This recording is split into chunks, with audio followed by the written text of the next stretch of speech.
Welcome to the AI Daily Deep Dive. Today, we are going to try something a little different. Okay. This entire deep dive, the research, the insights, even the way we're presenting it, Yeah. has all been researched and generated entirely by AI. Wow. And it's focusing on the top AI news from today, Monday, April 7th, 2025. Cool. So you're busy. Yes. We get it. Very busy. So our mission here is to really cut through all the noise and just bring you the most important AI developments without overwhelming you. Great. So yeah, our AI deep dive has flagged 5 key areas that are really making headlines today. Okay, cool. Well, let's hear about them. Yeah. What I think is so fascinating is just how interconnected all of these different news items are. Right. They really paint a picture of AI just rapidly evolving across all these different areas, from the foundational hardware to these ethical considerations that we have to talk about, to the practical applications that are being explored like right now. Absolutely. Yeah, it's really exciting stuff. So let's dive into the first big story. It's all this buzz around a collaboration that's aiming to create like this potentially revolutionary AI-powered device. Oh, wow. And this involves the design legend, Jony Ive, Oh, wow. Okay. the former Apple guru, Yeah. teaming up with OpenAI's CEO, Sam Altman. Okay. And they're doing this through their startup, IO Products. I see. So what makes this particularly noteworthy to me, Yeah. besides just the star power involved, right, Right. is that IO Products is already valued at over $500 million. Wow. That's pretty impressive. That's a huge investment. Yeah. From big names like Laureen Powell-Jobs' Emerson Collective. Oh, wow. Okay. And you've also got other former Apple designers involved. I see. Like Tang Tan and Evans Hankey. Yeah. So to me, this signals that there are a lot of people that have a serious belief in their vision. For sure. Yeah, I think so too. And the key detail that's really sparking a lot of curiosity is that this device is being described as not a phone. And that immediately makes you wonder, what are they envisioning? Could this be a completely new form factor for interacting with AI? Yeah, like something we haven't even thought of yet. Exactly. Yeah, well, there's all the speculation around like a screenless design. And Right. that's really interesting to me because yeah. imagine an AI experience that's more integrated into your environment, Right. It's less about staring at a screen Yeah. and maybe more about like voice or spatial awareness, Right. a truly ambient form of AI. Yeah. I think it really raises some interesting questions about how a device like that would even fit into our daily lives. Totally. And it definitely stands in contrast to some of the more recent attempts we've seen at like dedicated AI hardware, Okay. like Humane's AI Pin or the R1 Rabbit, which, to be honest, have faced a kind of lukewarm reception. Yeah. But what makes me think that this could be different is Jony Ive's track record. Okay. Yeah. He's known for designing incredibly intuitive and desirable products. He really is. And I think that could be a major differentiator here. Yeah, for sure. His design philosophy has always been about simplifying technology. Right. And, while the concept of a dedicated AI device isn't totally new, Right. I think the execution and the user experience have always been challenging. Yeah. It's tough to get it right. And that's why I think Ive's involvement really suggests that there is this focus on creating not just a functional device, Yeah. but one that feels elegant and seamlessly integrated. Yeah, one that people actually want to use. Exactly. Yeah. And then the potential for OpenAI to actually acquire IO products down the line. Okay. Seems like a really logical next step to me. Because you've got OpenAI that brings the cutting-edge AI models. Yes. And then you have Love From. Ive's design firm. Yes, Ive's design firm brings this unparalleled, user-centric design expertise. Yeah. No, it makes sense. It really feels like a powerful combination. It does. But, as exciting as this is, our AI also reminded us that the hardware landscape is littered with really ambitious projects Right. that haven't quite hit the mark. Yeah. There are significant hurdles that they have to overcome, manufacturing, distribution, Yeah. and ultimately convincing people that they need a new type of device. Right. They've got to make the case for it. Exactly. And so, the fundamental question remains, what problem is this device going to solve that our current technology doesn't? Yeah. Are they going to be able to answer that question? Right. Yeah. So, this is a potentially groundbreaking AI device. Yeah. But it's still in the really early stages, Right. And it's driven by some really influential figures in tech and design. So, Yeah, it's definitely one to watch. for sure. For sure. Okay, so Now, shifting our focus quite a bit. Okay. Our AI also highlighted this op-ed that presents kind of a more cautionary view on the increasing role of AI. I see. Particularly among students. Okay. And this piece was written by Samuel J. Beadle, and it raises concerns about AI fostering laziness and hindering creativity. Oh, that's interesting. So what I thought was really interesting about this perspective is that it's coming from somebody who is directly observing the impact of these AI tools in an educational setting. Right. So Beadle notes this growing reliance on tools like ChatGPT, Canva, Gemini, DeepSeek. Yeah, those are all really popular. For academic tasks, right? Right. From essay writing to problem solving. Yeah. And he argues that this widespread use isn't just about convenience. It represents this broader societal acceptance of just like cutting corners. And it could lead to a decline in developing those essential critical thinking skills. Yeah, I can see that. And he sees that as a real danger. Yeah, for sure. He draws this comparison with calculators. Okay. You know, calculators can assist with computation. Right. But they still require that you understand the underlying mathematical principles. Exactly. And he's suggesting that AI, in many cases, can actually bypass that. Yeah, it kind of does the thinking for you. Right. And so it's a little bit scary. It is a little scary. Yeah. And to be clear, he's not entirely against AI. Okay. He acknowledges the benefits in areas like healthcare and scientific research. But his concern is with its widespread accessibility. Yeah. And how it might be eroding this need for individual effort and intellectual curiosity in just like everyday tasks and learning. Yeah, and that's the thing I think a lot of people are grappling with right now. For sure, for sure. Finding that balance. Yeah. Yeah, because, you know, it's like we want to leverage AI's capabilities for progress in specific domains, but we also have to think about the broader societal impact on individual development and our capacity for independent thought. Absolutely. Yeah. And he also touches on this increasingly blurred line between human and AI-generated content. Right.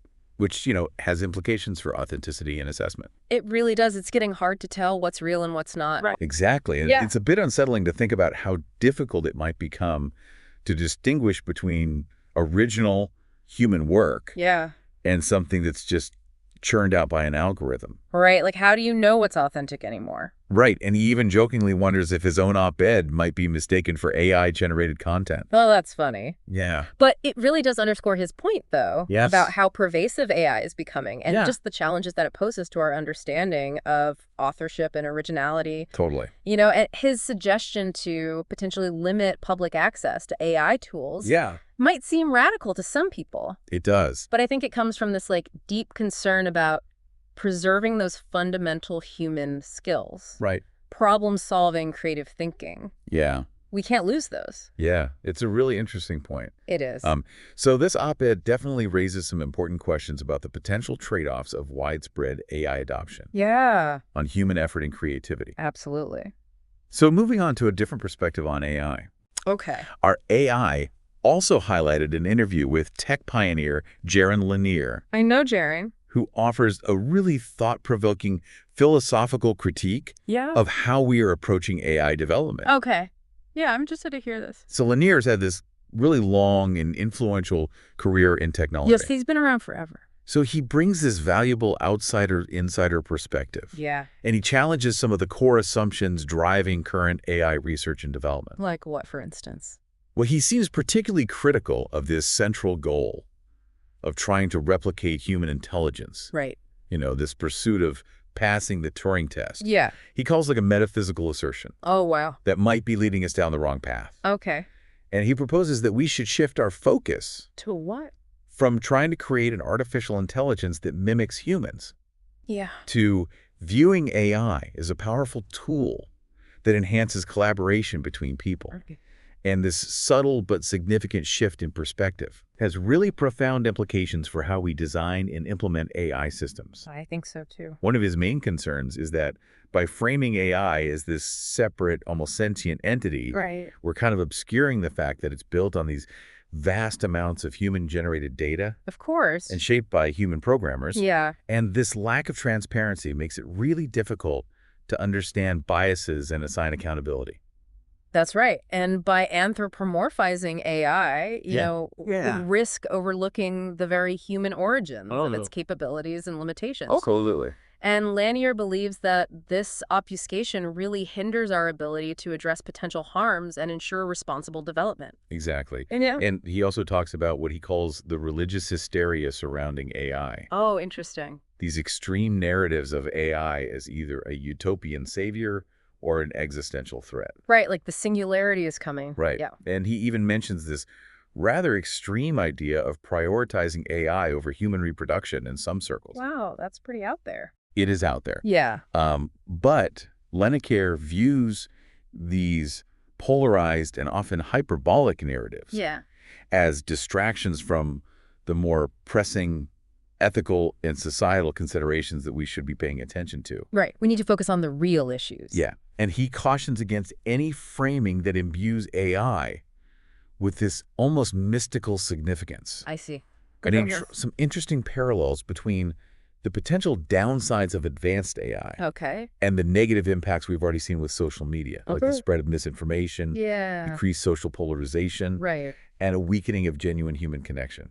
That's right. And he's worried that more powerful AI could amplify these existing problems. Exactly. That's a great point. And so he sees these algorithms that drive social media as kind of like a precursor to more advanced AI. Like a test case. Right. And it highlights these real-world consequences of purely designed or unchecked AI systems. Right. We've already seen how much damage they can do. Exactly. And then he puts forward this really interesting idea for a new economic model where individuals would actually be compensated for the data that they contribute to training AI. Oh, wow. That's interesting. Yeah, he believes that this could foster greater equity and accountability in the AI ecosystem. Yeah, that makes a lot of sense. Yeah, it's a really interesting thought. It is. And this concept of data ownership and fair compensation is increasingly being discussed. Yeah, I've heard some talk about that. As a way to rebalance the power dynamics. Yeah. In this age of big data and AI. Absolutely. And Lanier's argument is that, it's a way to ensure that the value generated by AI is more broadly shared. Right. It's not just concentrated in the hands of a few. Right. And then finally, he touches on the use of AI in education. Okay. And he echoes some of the earlier concerns about the potential to stifle creativity and critical thinking. Right, if it's not implemented thoughtfully. Exactly. Yeah. So overall, Lanier is really urging us to critically reevaluate our fundamental understanding and approach to AI development. Yeah. And he really emphasizes ethical considerations and the importance of human values and collaboration. Yeah, he makes a lot of sense. Yeah, it's a really interesting perspective. It is. So now let's turn to a more concrete development. Okay. The European Union's ongoing efforts to establish a regulatory framework for AI. Oh. Specifically focusing on the issue of copyright. Right. So the third draft of their general purpose AI or GPI Code of Practice, which falls under the umbrella of the EU AI Act. I see. Provides valuable insights into their approach. Okay, so what are they saying? So this Code of Practice lays out specific commitments for developers of these large AI models. Okay. And adhering to this code isn't just a good gesture. It could actually be beneficial when their compliance with the full EU AI Act is being assessed down the line. I see. So while it doesn't guarantee full compliance, it demonstrates this proactive effort to address the legal and ethical considerations, particularly around the data that's used to train these powerful AI models. Yeah, the training data is so important. Yeah. And they're really focusing on respecting EU copyright law. Exactly. Yeah. So the EU is emphasizing that AI developers need to respect existing copyright protections. Right. And honor any opt-out requests from copyright holders. Yeah. Who don't want their content used for AI training purposes. That makes sense. And this includes technical mechanisms. Like what? Like robots.txt files. Okay. Which are instructions that websites use to tell web crawlers which parts of their site shouldn't be accessed. Right, like stay out of this area. Exactly. And as well as like natural language declarations. I see. And this reflects this growing global awareness that we need to balance these rapid advancements in AI with the rights of creators and intellectual property owners. Yeah, that's the key. And the Code of Practice outlines several concrete steps that AI developers are expected to take to ensure copyright compliance. Okay, like what? So these steps include establishing a clear copyright policy, ensuring that the web crawling they do for training data is lawful, respecting those robots.txt instructions, Right. providing clear information to rights holders about their web crawlers and how to opt out, Okay. and even taking measures to manage the risk of their AI inadvertently producing outputs that infringe on copyright. I see. And they also need to set up a point of contact for copyright complaints. Oh, okay, that makes sense. So these are some pretty significant steps, I think, towards creating these practical guidelines for navigating this complex legal landscape. Right, where AI and copyright intersect. Right. Yeah, it's a tricky area. It is. And the requirement for a copyright complaint mechanism really shows the EU's commitment to addressing potential infringements. Absolutely. Yeah. Our AI also pointed out that there's a text and data mining, or TDM, exception that exists in EU law. Oh, okay. But it also noted that there isn't a lot of established case law to clarify its scope. And it differs in some important ways from the fair use doctrine in the United States. Okay, how so? Well, unlike the broader fair use in the U.S., the EU's TDM exception is more specific. Okay. And often requires legal access to the data. I see. So this highlights this ongoing legal interpretation and adaptation that's necessary as AI technologies continue to evolve. Yeah, the law always has to catch up. Right, and the relative lack of legal precedent in the EU means there's still some ambiguity for AI developers operating within its jurisdiction. For sure. The draft also emphasizes the need for good governance frameworks and strategies to mitigate the systemic risks that could potentially arise from these very large and capable AI models. Right, so it's not just about copyright. It's about the bigger picture. Exactly. The EU is clearly concerned about the wider implications of powerful AI and is trying to promote responsible development and deployment. Absolutely. So it sounds like navigating these evolving copyright regulations is going to be a significant undertaking for AI companies. For sure, it's going to be a lot of work for them to stay on top of all of this. Yeah, and it's important to note that this code of practice is expected to be finalized in May of 2025. Okay. And could really serve as an important benchmark for what ethical AI development looks like. Yeah. In Europe and potentially beyond. Right, it could set a precedent. Yeah. So new EU guidelines are being developed to address these copyright issues in AI training data. Right. Which will require a lot of attention and compliance efforts from AI developers. For sure. Yeah. This is a big deal. It is. So I'm glad we're talking about it. Yeah, me too. So. Okay, so finally, let's look at a potentially transformative application of AI. Okay. In a field where there's a significant and growing need. Which is? Mental health. Okay. So there's research emerging from Dartmouth College that suggests that AI therapy bots could offer a viable form of support. Oh, that's interesting. And this is a really significant development, especially when you consider the well-documented shortage of mental health professionals in the U.S. Yeah, there aren't enough therapists to go around. Exactly. Yeah. Some estimates suggest that there's only one clinician for every 340 people. Wow, that's a lot of people for one therapist. It is. Yeah. So the idea that AI could help bridge this gap is definitely something to pay attention to. Absolutely.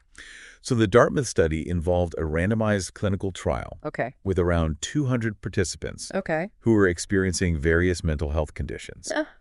And they compared a group using AI therapy bots to a control group that didn't receive any treatment. I see. And the results showed a notable improvement. Oh, wow. In the mental well-being of those in the AI therapy group. Okay, so they actually saw positive results. Yeah. It's pretty encouraging. It is, and what's particularly interesting is the researchers' observation that the participants seem to develop these surprisingly strong relationships. Really? And a sense of trust with these AI bots. Oh, that's fascinating. Yeah, and this actually mirrored what you'd see in successful human therapy. Wow, so even though it wasn't AI, people were still able to build those connections. Exactly. And so this is a key insight, right? Right. Because the development of rapport and trust is often considered crucial in traditional therapy. It is. And the fact that this seems to be occurring with AI bots suggests this potential for meaningful engagement. Right. It could really open up new avenues for providing mental health support to a much wider population. Exactly. And then, the accessibility and the 247 availability of AI therapy offers a huge advantage. It does. Providing support whenever somebody needs it. Right. You don't have to wait for an appointment. Exactly. Which isn't always feasible with human therapists. For sure. Due to scheduling constraints and availability. Yeah. It's hard to get in to see a therapist. Yes. So this could really overcome some of those significant barriers to accessing mental health care, particularly for people in remote areas or those with busy schedules. Absolutely. And Yeah. the American Psychological Association, or the APA, has given a positive assessment Okay. of the Dartmouth AI bot's clinical training protocols. Oh, okay. So it's not just some random chatbot. Right. It's actually been trained in a clinically sound way. Exactly. And that adds a layer of credibility to this approach. Yeah, it does.